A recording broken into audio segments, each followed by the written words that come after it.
aspekte te bestudeer. Daar is 'n vergrootglas op my tafel vir die wetenskapaspek.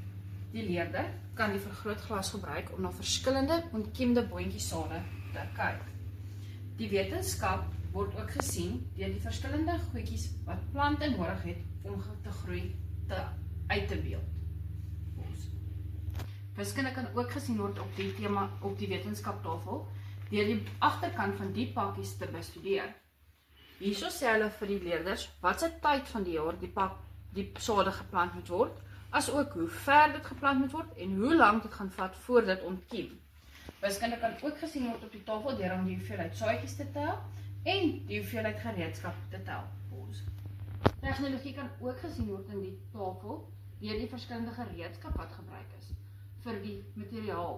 Die agterkant is van hout gemaak en die voorkant is van yster. Materiaal is 'n groot deel van tegnologie.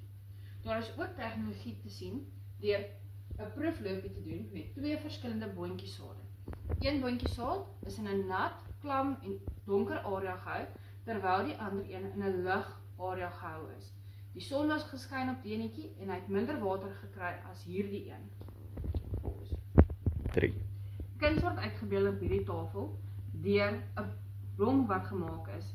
Die wortels is gemaak van wol, die stam is gemaak van verskillende pypskoonmakers, die blare is gemaak van veld en die blom self is gemaak van plastiek.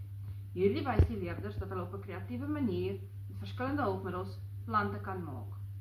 3.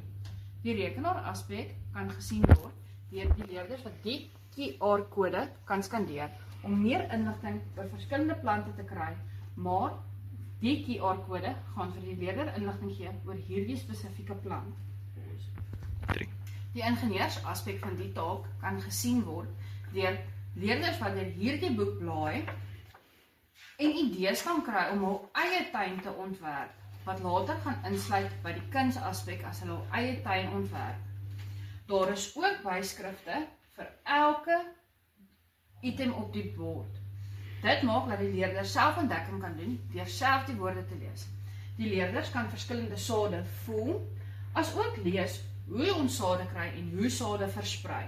Dit gaan maak dat die leerder self kan kyk hoe om dit te doen. Hier is baie konkrete voorwerpe wat die leerder kan optel, kan bestudeer, as ook kan lees om te ontdek hoe plante en sade werk.